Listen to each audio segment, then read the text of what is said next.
Պարոն Բլեյան, Հայաստանը այսօր տոնում է անկախության 24-րդ տարեդարձը, նախ ձեր շնորհավորանքները, եւ հետո այն տեսակետները, թե Հայաստանն այս ընթացքում չի կարողանում պահպանել իր անկախությունը մեր իշխանությունների կայացրած տարբեր որոշումների արդյունքում, դրանք են Եվրասիական տնտեսական միության անդամագրում, այս նոր սահմանադրության փաթեթը մենք քիչ առաջ զրուցում ենք չեք անցկացնի նախաձեռնության անդամի հետ, ինչ եք կարծում, կարողացել ենք արդյոք այս 24 տարիների ընթացքում պահպանել մեր անկախությունը։ Միայն Բլեյան Աշոտը գլուխ քանի ձեր հարցերի չէ, փաթեթից չէ։ Ես 1990 թվականի Գերագույն խորհրդի падգամավոր եմ, որտեղ հիմա падգամավոր չեմ։ Եվ մի քանի օր առաջ Կառավարության նիստերի դահլիճում 90 թվականի Գերագույն խորհրդի падգամավորների նախաձեռնությամբ հավաքվել էին 70-ի չափ падգամավորներ եւ տխուր էր նայել այդ վիճակին։ Պարզվեց, որ 90 թվականի Գերագույն խորհուրդը մեր 25 տարվա պատմության մաս չի արդեն, որովհետև ոչ իշխանություններ ներկայացված իր անգամ 90 թվականի падգամավորներով, ոչ այսօրվա իշխանություններ ներկայացված գոնե ձևական հերթապաշտոնավորանքի ձևով,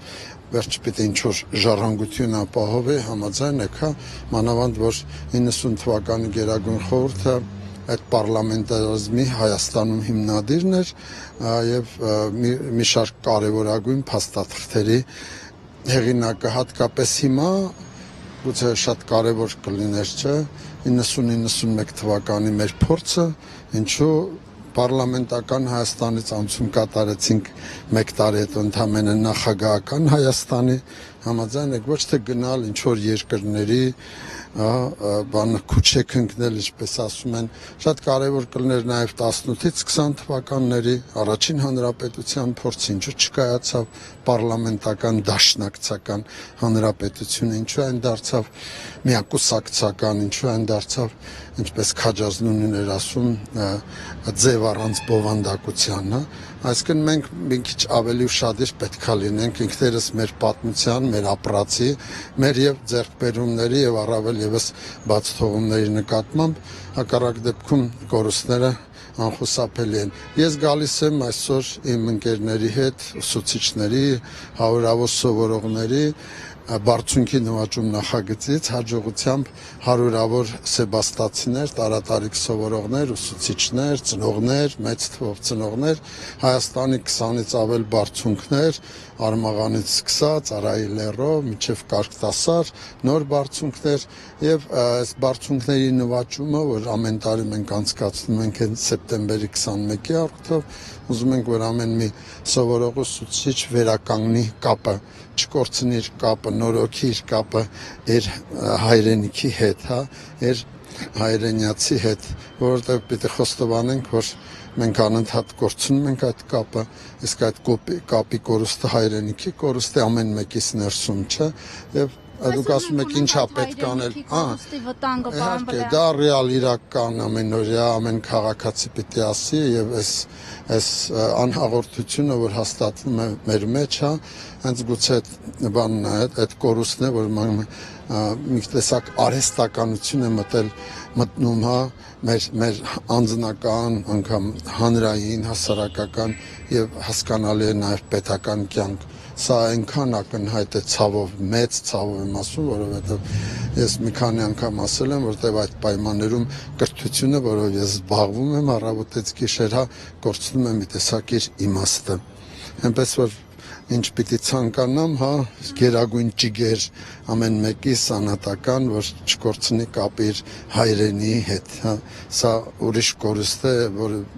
ոչ մի բանով չես բացատրի եւ ոչ մեկի վրա չես գցի։ Պարոն Բլեյան, իսկ նկատում եք մեր հասարակության մոտ այդ հայրենիքի նկատմամբ անտարբերություն, իհարկե մենք ունենում ենք խնդիրներ, հասարակությունը պարբերաբար ոտքի է կանգնում, պայքարում դրանց դեմ, բայց միևնույն ժամանակ տեսակ հասարակության մեջ հայրենիքի հետ այդ կապը ձեր նշած հեռվանում է կարծես։ Անտարբերությունն էլ կա, Դրանք միջոցառումային ձևով չեն լուծվի, ձեր ասում ես դուրս են գալիս բանենան։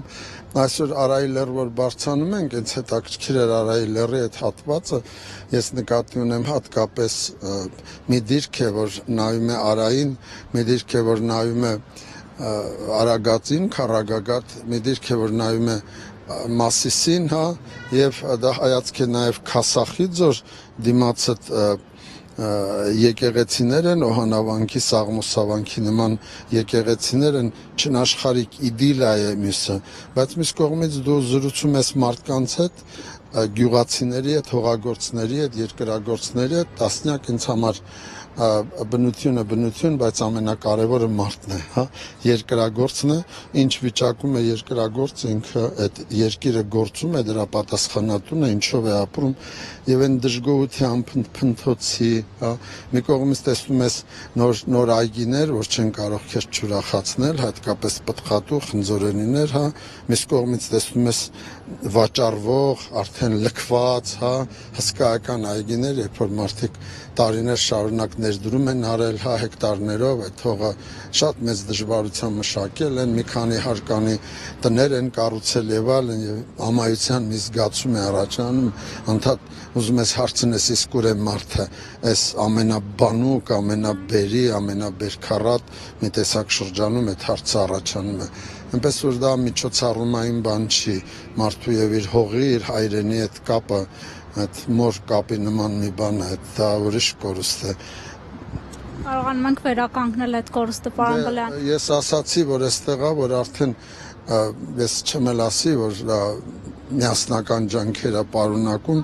որովհետև հիմա շատ կարևոր է անհատական մակարդակում ինչա կատարում։ Այդուկուրին որ անընդհատ կներեք հայտնի դեմքեր եք բերում, անգամ ինձ եք կանչում հաճախ, ես անդադ ասում եմ իսկ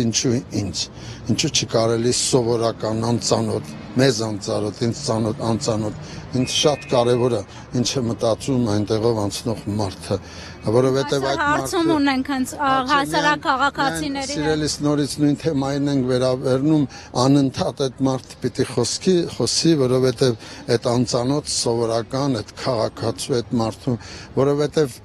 մարդուց քաղաքացու բանը մշակումը,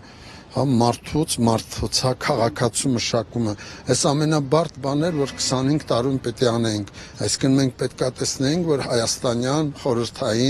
խորհրդային Հայաստանի մարդը 25 տարում դարձավ այս հանրապետության քաղաքացին, հա, այս իրավական, ժողովրդավարական, հա, ինքնիշխան, սոցիալական, որովհետև եթե այդ մարդը չի այդ ամեն ինչ, եթե չափում իմսի բան, ոչինչ չփրկի։